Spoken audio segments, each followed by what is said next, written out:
Hi hello माझ्या मित्रमैत्रिणींनो, खूप दिवस झाले मी शेवग्याची भाजी केलेली नाही आणि आज मला शेवग्याची भाजी खाण्याची इच्छा झाली।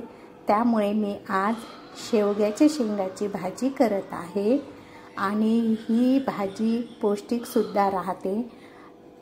तर चला मित्रमैत्रिणींनो, आपण ह्या भाजीची तयारी करूया आणि याला काय काय साहित्य लागते ते मी आपल्याला सांगत आहे।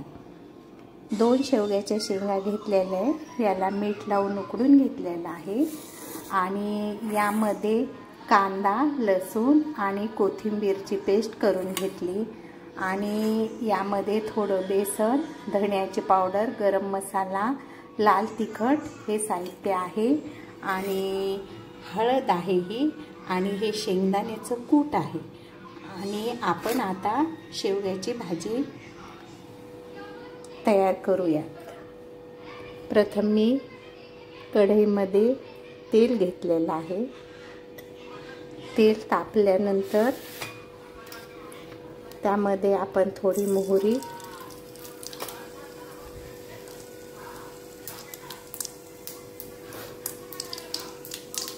आणि जिरे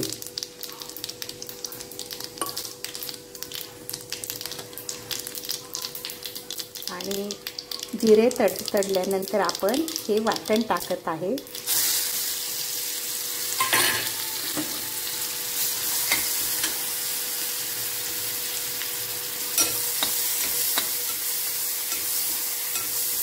आणि हे वाटण चांगलं खमंग परतून घेत आहे।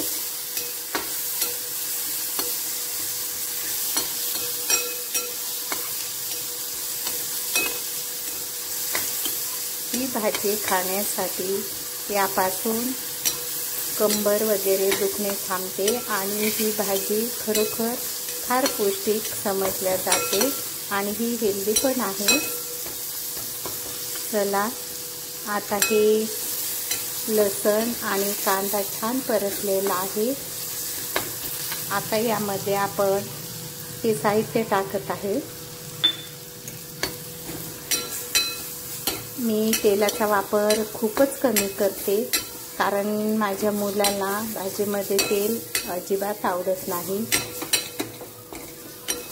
आणि हेल्थसाठी पण ऑइल चांगले नसते। त्यामुळे बघा, मी एकदम कमी तेलामध्ये ही भाजी करणार आहे आणि हे परतल्यानंतर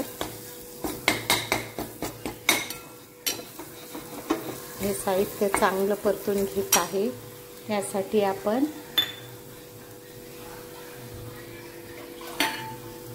थोडं यामध्ये पाणी टाकूया। याने मसाला चांगला भाजला जाईल आणि तो जळणार नाही।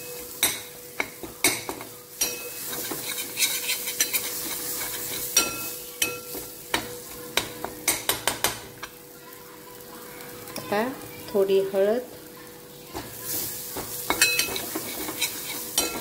तशी शेंगामध्ये मी आधीच थोडी हळद टाकून उकडून घेतलेला आहे, त्यामुळे यामध्ये खूप कमी हळद टाकलेली आहे। आणि आता आपण या उकडलेल्या यात शेंगा टाकणार आहोत।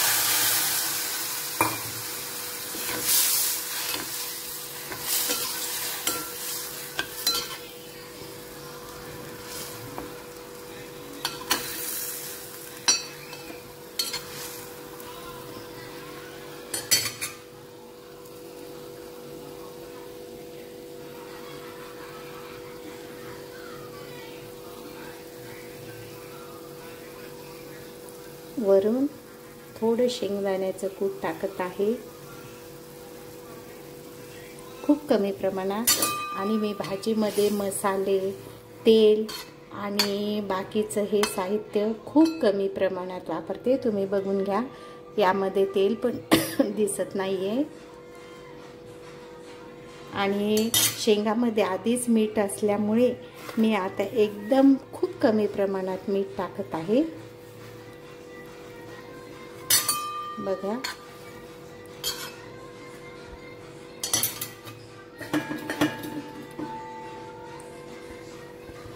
एक दोन उकळी आले की आपण भाजी काढून घेऊया।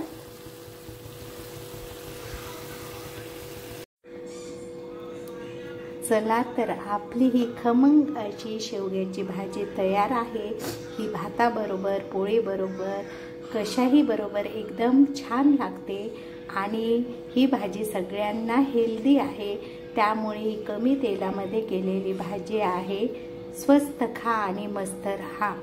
आणि तुम्हाला जर ही भाजी आवडली असेल तर नक्की कमेंट्स करा, लाईक करा आणि शेअर करा। Bye bye.